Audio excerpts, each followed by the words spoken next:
Did you know that the average network marketer only recruits 1.9 team members in the entire life of their business? If you want more team members, and not only that, you want rock stars on your team, you'll want to download the Guide to Find Rockstar Team Members. This easy to follow guide will show you the 5 traits that every rock star in direct sales has.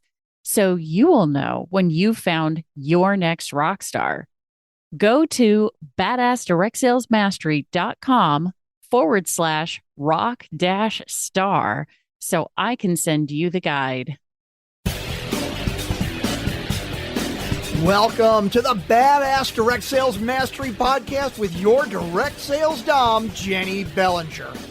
Badass Direct Sales Mastery is a podcast for rock star direct sales moms who are determined to make their business kick ass. Jenny will share her knowledge of effective sales and recruiting techniques, tips to get what you want from your business, and will interview direct sales professionals and leaders from various companies. The interviews will give insight to how these rock stars got to where they are and where they plan to grow in the future. And now, the direct sales dom, Jenny Bellinger. Welcome back to another episode of Badass Direct Sales Mastery. I'm your host, your direct sales dom, Jenny Bellinger, helping you whip your business into shape.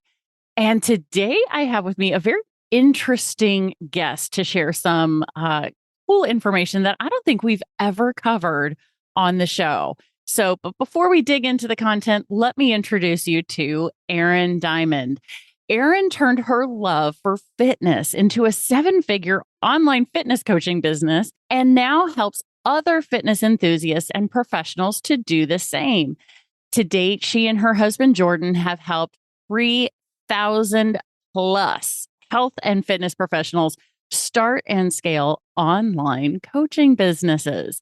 She is on a mission to help people believe in themselves. And I mean, I could keep going on all the amazing things that she's done. I just want to dig into the content because I'm really excited about this. So, Erin, welcome to the show.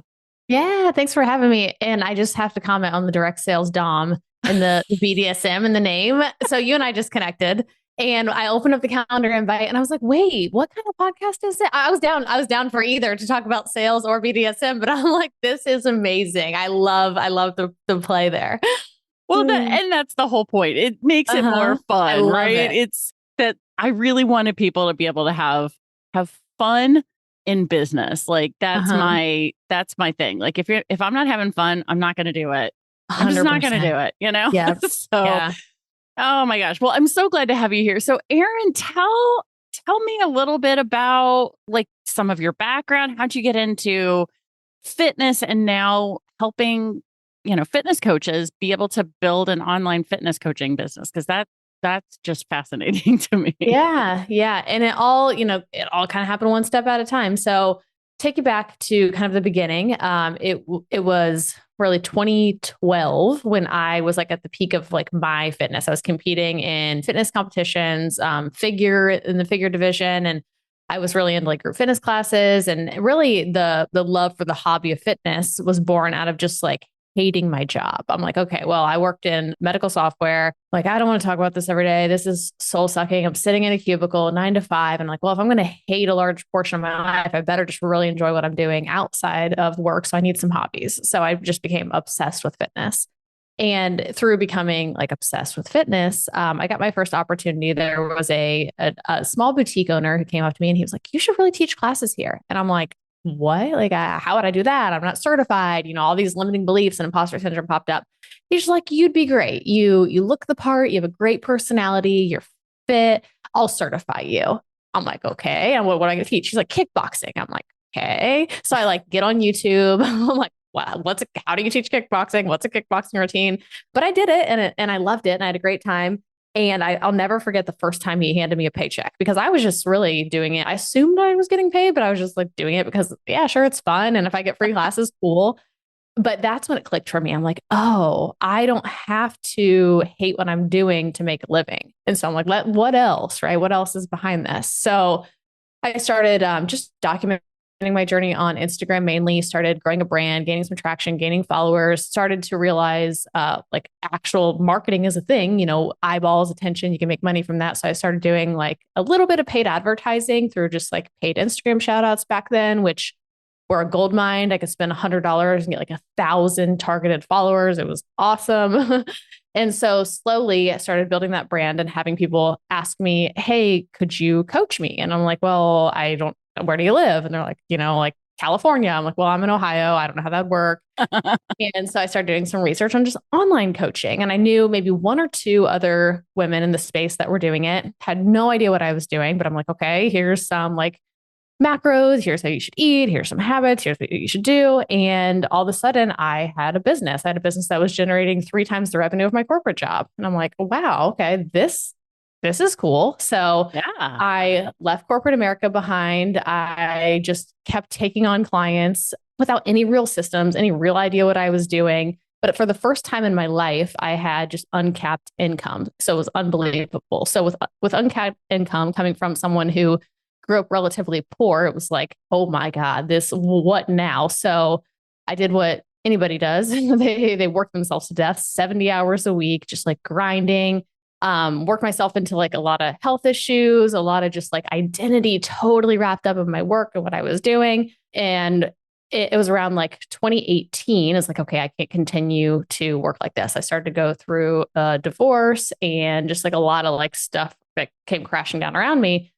Like I have to figure out another way. So in 2018, I hired my first mentor because I'm like, there's no way. Like by that time, the online fitness space, there were more people in the space. I'm like, there's no way everyone's doing it like this. Like not everybody's killing themselves to be able to make this kind of money. And sure, I was making great money, but at what cost?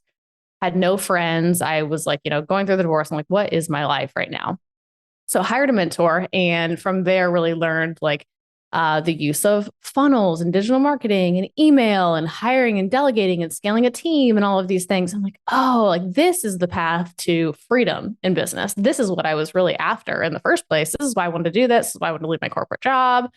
And I just worked myself into another job somewhere in between all of that too. I like opened a gym, and then that gym was a failure. So there's like a lot of side stories that I'm not exactly getting into, but fast forward like 2018, I really started to really learn how to do business well. And so around that time too, I started having other fitness coaches come to me, hey, how are you doing this? Could you help me do it? And same cycle of like, oh, I don't know. I don't know if I know what I'm doing. I don't know if I, could do that. But eventually I said, sure. And we did 6 rounds of IFCA before we turned that program to what it is today, Evergreen. So the first round is like I took them like 5 coaches, next round 12, third round 20. And so it kind of just grew. We started really getting some coaches great success, leaving their corporate jobs, getting off the gym floor, which is such a grind, having to wake up at 5 a.m. and train clients.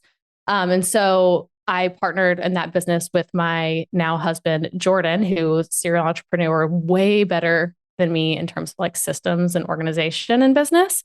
And so now we serve about 400 fitness coaches inside of our program. We have a team of about 25 people all over the US. And so we help fitness coaches or aspiring fitness coaches or micro influencers or personal trainers start or scale their own business. That's kind of where it's gotten to today.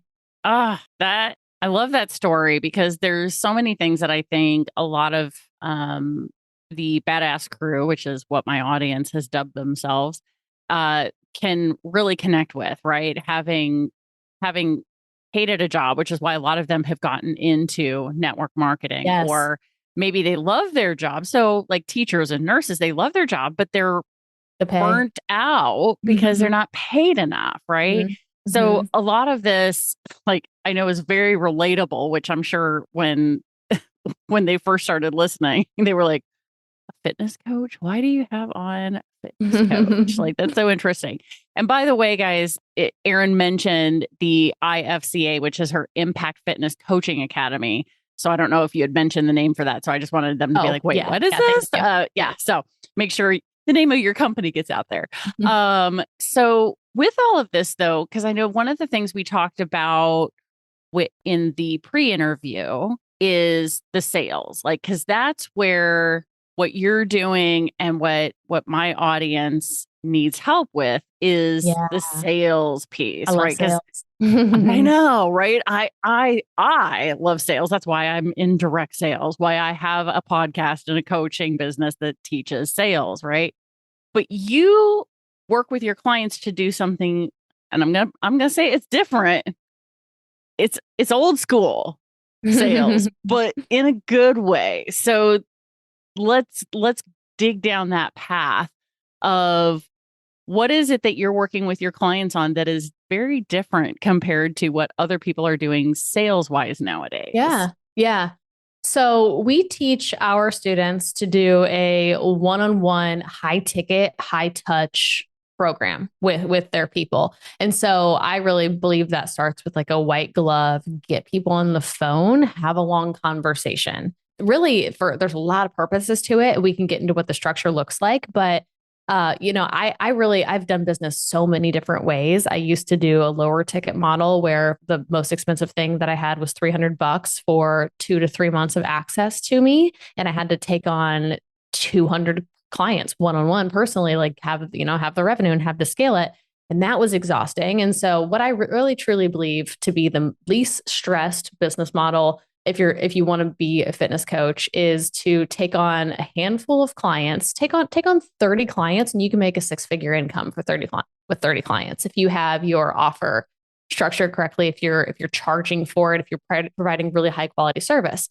But that starts with the sales process. So what we teach our students to do is have a qualifying process, get people on the phone. Like there should always be a phone call, sometimes multiple, before you sell them into this high touch service, because it's high ticket, it's high touch, and you don't want to work with everyone in that capacity. So it's as much as like finding out if they want to do it is like, do you want to have a relationship with this person? Do you want to like date this client? That's really what you're entering into, is kind of an intimate relationship. So get them on the phone. Sometimes we teach like a 2-call structure where maybe the first call is what we call a rapport call or a triage call, where you talk to them for 10 to 15 minutes, ask a few questions about their goals. It's also really low barrier entry for them. So if you're chatting with someone in the DMs, they're, saying, oh, I saw your last post and I would love to look like that. And you just, hey, I would love to help you. You might have asked you a couple questions about your goals. You start asking a couple questions back and forth. So you might say something like, hey, we could go back and forth in the DMs here all day, but like to save us both carpal tunnel, why don't we just talk on the phone for 10 minutes? And that's like really low barrier to entry. That's like, okay, sure. So you get someone on the phone, you ask them further questions about their goals, really to see, are you serious? Do you really want to do something like this? But also the thing is with fat loss, getting healthier, people ignore that for a really long time. And it's not often they're walking around talking to strangers saying, I feel really self-conscious and I'm not having sex with my husband. And I just don't feel good about myself. They're not doing that. So Right. when a coach and authority comes up and says, tell me about that, they start getting into it and they start going, damn, yeah, this sucks. I should really fix that. And so it builds pain and urgency for them to get them to realize, yeah, I have a problem that I'm willing to pay good money to solve. So it's like doing a service to them. So in the rapport call, you can get into some of that. In the hour-long sales call, or maybe, sometimes maybe 40 minutes, but like an hour is really like where to get the job done. If you want, we could go through the structure of how we teach our students to do that, is really where you build the pain, the urgency, getting them to go, yeah, I've been ignoring this problem for 10 years, or I've tried so many things that I've like tried to take shortcut solutions and I really actually have no idea what I'm doing. And then so they're able to fully identify, gosh, okay, it's a big, painful problem. I want to solve it. And then you position a gap where they're at, where they want to go. And then you perfectly position your solution. Then you tell them the price and then you enroll them. And like I said, we can get into more specifics if you want, but it's just such a great thing for coaches to have, because I always say the sales conversation is really just the first coaching conversation. It's just like the first time you're showing up as an authority, holding them accountable to their hopes and dreams, things they just told you that they wanted to do. And then you're just saying, okay, cool.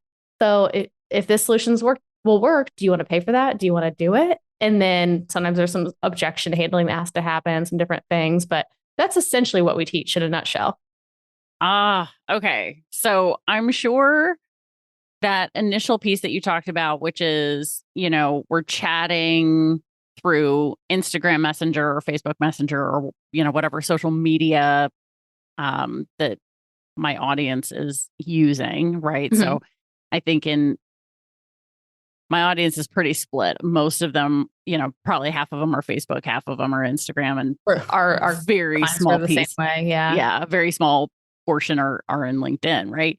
So to get from social media to the phone call, that makes a lot of sense, right? That makes a lot of sense to me. And I would hope that because you very easily explained the wording, the Yeah. scripting that Doesn't have works to be for weird. that. Let's just talk about it. Yeah, exactly. Like, and I loved the phraseology you used of to avoid carpal tunnel. Yeah, like just make it light. Like, hey, Let's I'm just just talk. trying to help you. Right. Exactly. Let's hop on a 10-minute call. It'll be so much faster than us going back and forth for 24 hours. Right. Mm-hmm. So that's a time saver. Right. So that way you also get to know who are the people who want to save time. Mm-hmm. Mm-hmm. Because if they're on board with, instead of us chatting back and forth for like a day or two, we could have a quick 10-minute call. Well, there you go. There's somebody who wants Results. Yeah. results quickly, right? So that's already a good qualifier right there, is that piece. But I Yeah, think absolutely. as you maneuver from the first call to the second call, now this is where the network marketers are probably like, wait a minute, there's a second call. Oh my gosh. Because keep in mind, they're not necessarily most products in network marketing are low dollar compared to Right. like a high ticket coaching offer, which might be Yeah. And so you 10,000, have to 25,000. know your own dollar per hour rate. Like if you're getting on the phone with every single person, it's probably not worth your time. Yeah. Right, exactly. But I think the key is in this case, they could use this for, talking to people about the business opportunity, right? Yeah. 100%. Because one thing I've been trying to tell people for years, and I think the Badass Crew understands this, but the business opportunity conversation is a sales conversation. You're just selling the business instead of a product. Yeah. Right. you know so let's dig more into that second conversation where you talked about the gap, right? What's the gap? How do they set that up? So you said Yeah. we can talk more I'm about it, happy so to, let's yeah. go down that road. This is my favorite stuff. And it's my favorite thing ever because for the longest time, my mindset around it was so bad. Like I mentioned, I grew up without money. So like, I can't ask people for money. People don't have money. I just had so many limiting beliefs around money and how bad it was to ask for money and how bad it was to want money and all the things. And like, you have to get over that first. And you have to realize you're not taking anything from anybody. If you have a product or a service that you really believe in, that changes people's lives, that is something that they need, you are doing them a service to sell it. You have an obligation to sell it. You're not taking anything. Like imagine a friend coming to you and saying, man, I really want this thing. I'm just not sure how I'm going to afford it. You're going to go, well, okay, well, how much is it? And then you're going to go, well, what do you mean you can't afford it? Like, what do your bills look like? What's in your bank account? Like, that's all a sales conversation is. Like, you're just being a steward of the thing that helps. If they knew what you knew, they would also be like, oh my God, how do I get you in here? How do I get you to buy this thing? Right now, if that's not true, if you're selling like a used car that is going to die the minute they drive it off the lot, that's different. And I think that's where some of our connotation of sales comes from, right? Because we've had bad experiences with sales or whatever. But as long as you're not doing that, sales is not a bad thing. So I wanted to frame like me explaining all of this with that, because sometimes I can't get people over that. They're like, oh, but it's, it's sleazy. It's like, no, it is not. Not if you are in integrity and you're actually helping people. Right. So to kind of set up what a sales conversation looks like, we have a framework for it. And their very first thing that starts with is your own physical state, because sales is a transference of energy. And, if you're selling a product that, especially like in the fitness realm, if you're selling one that is meant to give you more energy, you better show up with a lot of energy, because that's the thing people want to buy. But just in general, like we're buying each other's energy. Like if you just had a fight with your husband or your kids screaming, you're having a bad day, you're not going to show up as like the leader to this person's hopes and dreams. So number one, check your state. So I in our business, since it's larger now, I don't do the enrollment calls anymore. So we have a team that does that. And so we have a sales team, and that's the main thing. We huddle every single morning at 9 a.m. And the main thing I'm doing is like checking their state. Hey, how you doing? Oh, I had a death in my family this week. Okay. Are you good? Are you okay to take calls? Do you want to take those calls off your calendar? Do you want to put them with someone else? Because just like, you're just going to do the prospect an injustice if you're not feeling well. So check your state. What do you have to do to get in an optimal state? Do you have to journal? Do you have to take a walk? Do you need a cold shower? Like, whatever that is for you, that, hey, this makes me feel really good. Do those things and show up like that for your prospect. You owe it to them. So That's like number one. Number two is be a human, show up, establish an authentic connection, right? You're not going to show up on the call and go, okay, so here's what we're going to talk about today. You're going to say, hey, where are you from? Oh, I know, my cousin lives there or whatever. Like spend 2 minutes doing that. When it comes to rapport, I think rapport, it's there to make you a human. It's not there though to make the person your best friend because you still want to Right. have an agenda. You still like want to have authority. You don't have to spend 15 minutes talking about like where you guys went to high school and all of that stuff. Just be friendly for 2 or 3 minutes. And then, Mm-hmm. then I like to really have a hard shift where I do shift over to a leadership and authority frame because, you're whatever, haha, nice. But then there's a purpose to this call. And especially in our space where people are buying a fitness coach, they're buying someone to hold them accountable and they know it's going to be a hard time getting to the gym, eating right and stuff.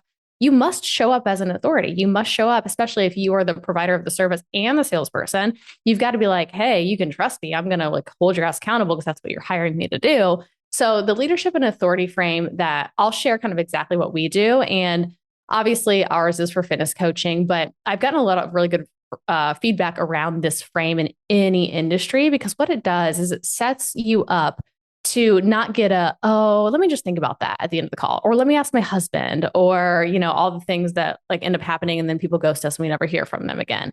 I like to set a clear authority frame around like what's going to happen and like our possible outcomes at the end of the call. And so I'll kind of just share how I like to say that. So I'll say, I'll give them an overview of like, hey, so, on this call, we're going to talk about, like, say it's IFCA, like, we're going to talk about Impact Fitness Coaching Academy. We're going to talk about your business, where you're at specifically, what your goals are. And if we can help you, then I'll absolutely invite you to the program. If not, then I'll refer you out to like someone else that I think can better help you, or I might just give you some free resources. We do that all the time too, if it's not quite here. But then I like to set up the frame like this.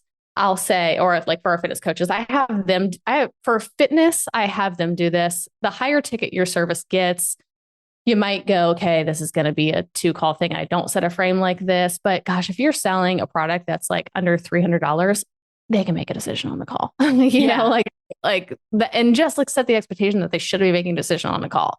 So I'd say it like this. You can be very friendly about it. I like to say, and just so you know, like this call, there's really 2 favorable outcomes of the call. You can 100%, once we get through everything, you can 100% say, yeah, that sounds awesome. That sounds like the thing that I've really been needing for a long time. Obviously, that's a great outcome. I want you to know you can also say no. It's definitely not going to hurt my feelings. If it's not for you, if you're like, I just don't really think that's it, I don't think that's going to help me, please just say no. I don't want you to buy something because like you like me or whatever. But the thing I try to avoid is a maybe or let me think about it, because what I've found about those answers is really that's just a nice way of saying no. And like I said, it's not going to hurt my feelings if you say no. And usually too, it's like, I don't have enough information. I'm your best source of information. So I'd rather you just feel comfortable to ask me those questions. Is that fair? Do you feel okay with coming to like a yes or no by the end of this call? People are always like, yeah, that sounds great. Like I can totally give you a yes or no answer. And it avoids That. oh, let me think about it. Oh my God, I love that so hard because I mean, one of the big complaints in network marketing and MLM are the people who are chasing down the fence sitters. And I'm like, they're sitting on the fence for a $75 jewelry order, or no, if you want to do that or not. Yeah, they know if they want to do it. If they want to do it, it would have been a yes. Like, right. So that I love the setting of the expectations, basically, is what that comes down to. If by the end of this conversation, you'll know if you want to do this or not. And I'll know if you can totally tell me no, like give me out. Right. Yeah, exactly. Oh, this is so good. That's been so helpful for us because that time chasing people around is such a waste of your time, That's why I'm really not a phone person. I consider myself more of an introvert on all the personality tests. I'm like the INFJ. I'm not the like pick up the phone and call everyone kind of girl, but it's just so much more efficient to be like, hey, we're gonna have one conversation about it. And if it's a yes, I will do it. If it's a no, I'll just not follow up with you anymore, rather than like you're constantly working a pipeline forever and this person's ghosting you. And then they get back to you about like the one message, but not the other message. And you're just chasing your tail all the time. So anyway, I like to set it up that way. And then from there, we as fitness coaches, our students are in a service-based business. And so we're providing a service. The next thing I like to do, if you're taking notes too, you can write down like state. We did state, energy state, establish the connection, and then leadership and authority, where you set your frame. And now I'd go into label the problem. We can't provide our service unless I know what the person's problem is. And so often our students miss this. All inside of our program, we have them submit their coaching calls. So they'll submit the recording, and sometimes I review them live, and I'll just pause it and I go, what's this person's problem? And no one will answer. I'm like, yeah, we don't know. So how do we know if we can help them? We didn't ask enough questions to know their problem, right? So we have to know their problem. And the more painful of a problem, the more obvious the solution is going to be. So we say draw an X and dig where they tell you the problem is, because with fitness, fat loss, health, people will dance around it because it's not a comfortable conversation. They'll say, well, I just want to feel better. Like, do you really want to feel better when you're 50 pounds overweight and you've been there and you've been stuck there? Or do you want to are you hiding behind your kid in the photos? They're afraid to say the harder things that are actually really impacting their confidence. And that's your job as a fitness coach, to get them to say those things, because then they're like, yeah, it's a big problem. You should do something about it.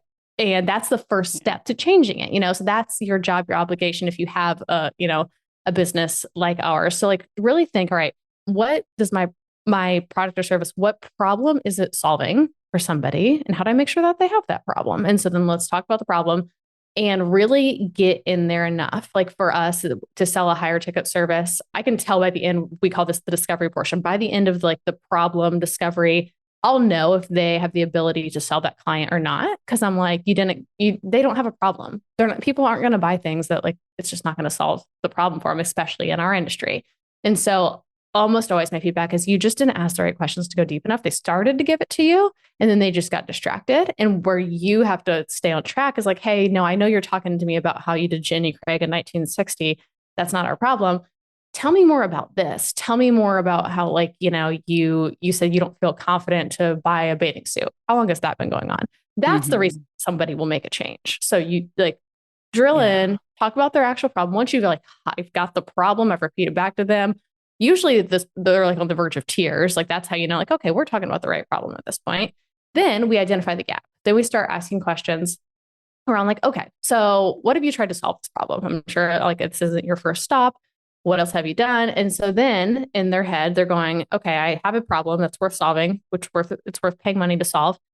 And I can't do it on my own. That's the other belief that you're helping them get over, because you don't want them to get off the call and go, okay, cool, I have this problem. So now what I'm going to do to fix it is I'm going to go to Planet Fitness and wander around and try all the random machines. It's that's not going to solve your problem.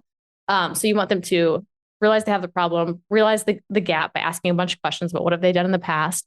And then you really nail down the solution. So inside of IFCA, this is where we really help our coaches decide what is their solution? What is their solution that is different, unique, helps the prospect justify why they've tried and failed in the past, what sets them apart from all the other fitness coaches. And then how do they share it in a way that's relatable to them? So you can do this in terms of market linking. So you can say what most people do is they go to Planet Fitness, they wander around, they don't know what to do. So they end up leaving the gym after 20 minutes because they feel like it's pointless anyway. What we do inside of our program is we give a custom app that blah, blah, blah, you check the boxes. So you make them realize, oh, that's why I failed before. That's why this will work this time. So we have our students write out a script, here's your solution. And then it comes to the commitment and the investment. So after you've painted this great picture of hey, you have a problem and you've tried a lot of things to fix the problem, and now here's a solution, you get them to agree that the solution will solve their problem. And so we use tie down questions around that. So when they're explaining their solution, they're usually explaining it in 3 pillars or 3 parts to make it very easy. And after each one, they will tie down by saying do you see how that will help you finally be able to understand what you're eating and be able to lose weight? And so the person will say, yeah, I see that. And then I'll usually tie down again, make them really mean it. Say something how? How do you think it'll help you? Then they're using their words back to sell themselves. They're oh, I think it'll help me because in the past, blah, blah, blah. So then you're not even selling them. They're just selling themselves on the solution. Yes. Constantly tying down. And then for me, like I said, my background, it never felt good to ask people for money. So I had to learn every delicate way to do sales in a way that felt morally and ethically really good. So for me, before I can say, hey, so this fitness program for 12 weeks is going to be $1,800, like I have to know that the person's like, oh man, there's a lot of value in this. And so I have to hear it out of their mouth first. So then I'll ask like, okay, how does all that sound? Does it sound like that's going to help get you to the goal of like losing 20 pounds, feeling more confident, like you're going to be able to buy a bathing suit this summer? Like, does all that sound like exactly where you want to go and you're confident in the vehicle and all the stuff? I have to get them to the point of like, hell yeah, like I'm so glad we're having this conversation. I want to do it. And then only then do I like, okay, cool. Well, you have an expensive payment problem. I have a solution. It's not a cheap solution, which is why I feel very comfortable with the high ticket model. So drop the price. You say to get you from X to Y, like X meaning where you're at now, you kind of like paint the picture again, to Y desired destination. It's going to be $1,800 for 12 weeks. And there's more nuance in there. You explain why it's 12 weeks, you explain your program a little further, but I don't want people to say the program's $1,800 because that puts it back on like this thing that I have rather than this thing that you need. So this thing that you need that will solve your problem is this. And then I'm sure like a lot of sales gurus are like, okay, and then once you say the price, just be silent. Don't say anything. And I'm like, yeah, sure. Okay. Like do that, but like also be normal, like use normal etiquette. So I enjoy silence after that because the person's thinking, right? You did just ask question. So do shut up and just just let them think. Let them think. Yeah. Yeah. And if it goes on too long, I might say something like, are you mathing? Or just like just like, are you just trying to figure out how it's gonna work or something? But usually they will ask you a question. And almost always the first question is, especially on a higher ticket thing like that, they want a payment plan or they want to try to figure it out. That's usually, oh, okay, well, do I have to pay it all at once? That's a common question.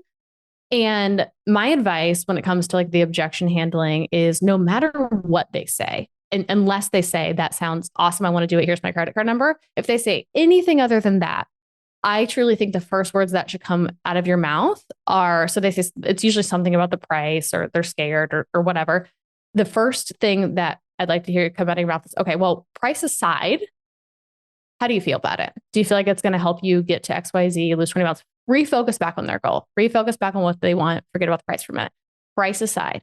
Because people will trick you. They'll say, well, can you break it up into payments? And you're like, yeah, you start doing this whole payment plan, but that's not even the objection. The objection is they're scared and they don't know if it's going to help them get to the result. So we got to clear that up first. So I always say, isolate the objection, whatever it is. Like maybe they think your jewelry is actually ugly, but they didn't want to say that on the call, right? Or maybe they have some obscure reason for not buying that they're never going to tell you, but they're going to tell you it's too expensive or more than I thought it was or whatever. So you're handling the wrong objection. So it's so important. Or they're going to say, let me talk to my husband. When really it's like, your husband's not going to use this or wear this or do this. So like, it's just like it's a smoke screen. It's like something else they're saying to just get off the phone. So just figure what the true thing is. And so if it's a price objection, I say, okay, well, price aside, how do you feel about everything?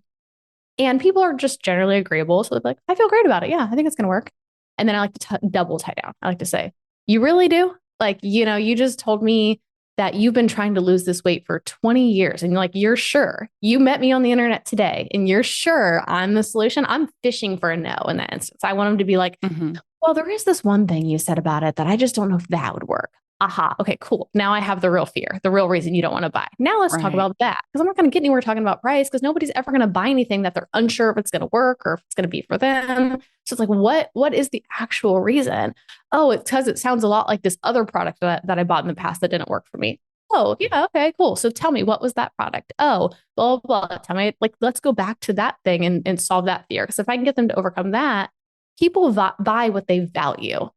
Honestly, whether they have the money for it or not. Like so many times people are like, oh, they don't have the money. If I told you that, say I had $1 million home and I'm like, I'll sell it to you for 10 grand. You want to say, just don't have 10 grand. You'd be like, give me a day. I'm going to get all my friends. I'm going to do crowdfunding because it's worth it. Because you could turn around and sell it for $1 million. Right. So when you have something that is worth it to people and it's your job as the provider of that thing to show them why it's worth it to them, then they're just like, I'll beg, borrow, steal. It doesn't matter. It's worth it. It's going to solve a problem that I have. It's like it's a need. It's something that I really need to do, which is like, with fitness coaching, it makes it very easy. Cause I'm like, you literally just told me that your dad died of a heart attack when he was 60. You have the same lifestyle and you have the same habits, but you're telling me it's not worth $1,800 to fix them. Like that's where you get people that are like, Okay. But I feel like I've rambled a lot throughout the framework here. I get very passionate about this stuff.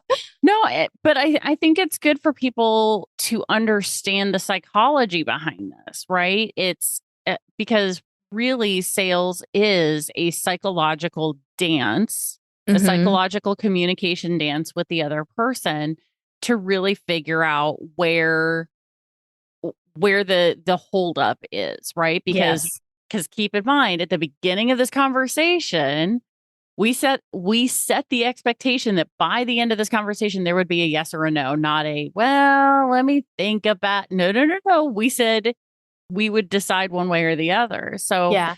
by digging into and understanding what their true objection is, that's a Yeah. really important piece. So 100%. Yeah. And like people, they want to say yes or no at the beginning of that call because nobody is ever shopping around. People shop with the intent to buy. You don't hop on a phone call with somebody that is slated for, we slate ours for 30 minutes, then they end up going for an hour for 30 minutes because I'm curious. No, all of our time is valuable. It's the I'm shopping around or I was just curious or I was just looking means there's something about I didn't like. Okay, well, just tell me about it, the thing that you didn't like, and yeah, and remember, I'm totally okay with the no, because if you didn't like it, it's not going to solve your problem. I don't want you to buy it. That doesn't help you. It doesn't help me as a business because you're going to leave me a bad review because it didn't work. So like, right. I only want to be here to serve and help. I always tell people in sales calls, I'm like, look, I have a business and it does great. You want to start a business. I want to help you start your business. I have no bias whether you join IFCA or not. I'm just telling you that like you have a goal and you have a problem that we can solve. And then the rest is totally up to you. Right. But it comes down to communication. I think so much of this is we let our ego get in the way. And then we're like, oh, when I'm afraid to ask this question because how might I be perceived or whatever. But if you can stop thinking about yourself and think about the person on the phone and go, I'm just trying to help them, then you do so much better at sales. When I review a call and I'm like, why didn't you ask the question? It's right here on the script. And they're like, well, I don't know. I didn't want to be pushy. And I'm like, well, that's because you're thinking about yourself. Now think about it this way. Think if your mom were on the phone, okay? Your mom's on the phone and you're selling her fitness coaching and she's headed down a bad path and she might be on the brink of diabetes. Are you thinking about yourself now? Or are you like, Mom, I don't care about your fucking excuses. You are going to do this. Like that's how you would talk to your mom because it's your mom. Treat a prospect like that because a prospect, like the people you're talking to, they are someone's mom. They are someone's sister. They are somebody who like someone in their life has to do this for them. Like, why not you? Even if you do piss them off, even if they get off the phone and go, gosh, I can't believe they asked me all of those nosy, intrusive questions about like my goals. And I can't believe that they, pushed me and told me I was like making an excuse or whatever. And there's like friendly ways to say all this. Even if that happens, great. Because you know what's going to happen a year from now when they still haven't met their goals, they're going to go, oh, Erin was right. Damn. I really hated her, but she was right. Like they're going to remember you. So like, you can't like as a coach, as a service provider, as a business owner, your goal can't be to make everybody like you. Like it's to help people. Yeah. Oh my gosh. I've said it before and I'll say it again. You can't make everybody happy. You're not ice cream. And if you think about it, not even ice cream makes everybody happy because some people are lactose intolerant. So oh my gosh, I love it. There you go. Right. Oh my gosh. Well, I know that my audience is probably absolutely loving this sales conversation. So I'm going to remind them to favorite this episode, download it, listen to it many more times to go through and get all of this. There's so many nuggets in this. And I'm sure you talk more about this in your podcast because you also have a podcast. And tell us about your podcast. Yeah, absolutely.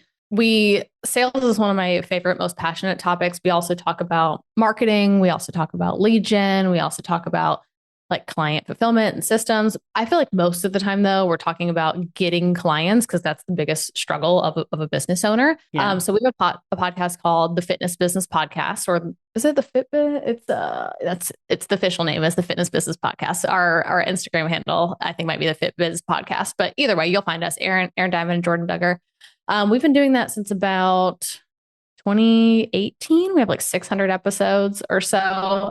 We've had so many people come to us, fitness coaches or aspiring fitness coaches, or personal trainers, or even we have found a unique subset of healthcare workers recently too, like a lot of nurses, nurse practitioners, PAs, who they have a lot of great skills to help people. They're fed up with the healthcare system. And so they've had a lot of success starting online businesses as well. We've been able to help them. But we've had a lot of people just go through the podcast and be able to do a lot, make a lot of money just from using a lot of our free resources. And then transparently, the goal and intent is do that, make some money, and then go, wonder what would happen if I actually paid these guys to help me. And then come on inside the program and we'll help you further. Right. Oh, I love that. So we do have the link to the Fitness Business Podcast in the show notes, which of course the Badass Crew already knows how to get there. But just in case this is somebody's first time listening, in order to get to the show notes, grab your phone as long as you're not driving. Click on today's episode, scroll underneath Erin's picture, and there you will see connection to her social media, the podcast, all the places where you can connect with Erin if you want to learn more or go listen to her show as well. So, Erin, thank you. This has been such a fun conversation. I'm probably going to go back and re-listen to it myself and be like, how can I implement this in my business? Yeah, it's one of those things like you can pause and take notes because there's like multiple steps to it. And if anybody has like, I know it's kind of dense material too. Like we have hours of trainings on this. If anyone has any questions, like my DMs are an open book. Feel free to shoot me a DM, Erin Dimond Fitness, Dimond without the A. I can even just honestly send you this exact script that I'm like explaining the framework of. If you shoot me a DM and say, hey, I'm coming from the podcast and like, can you send me that sales script? I'm more than happy to do that. Oh, awesome. Okay. So there you go. We have her Instagram handle in the show notes. So go click on that, shoot her a quick message and just say, hey, heard you on the Badass Direct Sales Mastery podcast. I would love the sales script for the phone conversation, because that is fantastic. Erin, thank you again for this. This has been awesome. I wasn't sure what to expect with interviewing a fitness coach, a coach of fitness coaches on a network marketing podcast, but this worked out really well. So this has been fantastic. So thank you again for being here. Yeah, thank you. Thank you for having me. This has been so fun. Absolutely. And Badass Crew, you know how this goes. Stay tuned, because there's another badass episode on its way. Thanks for listening to the Badass Direct Sales Mastery Podcast with your direct sales dom, Jenny Bellinger. Why are you waiting to go to badassdirectsalesmastery.com? Don't make the dom get her whip. If you enjoyed this episode, make sure to share it with another rock star that you know in direct sales after you subscribe to the podcast so you won't miss any future episodes. You can also check out the show notes for links and any contact information mentioned in today's episode. We'll see you next time.